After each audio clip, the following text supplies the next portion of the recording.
دكتور أحمد، معروف إن حضرتك صاحب الحكاية. إيه الحكاية بقى؟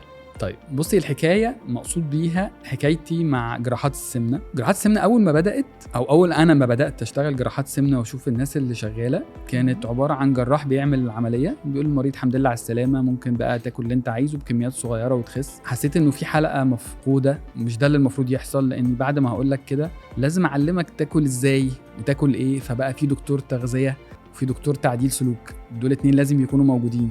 طب بدأت تخس، لا انا محتاج العب رياضه عشان جسمي يتشد وصحتي. طب انت شلت لي الاكل وانا كنت بطلع طاقتي في الاكل، فمحتاج حد يعمل لي دعم نفسي عشان خاطر ما احسش ان انا مكتئب وزعلان.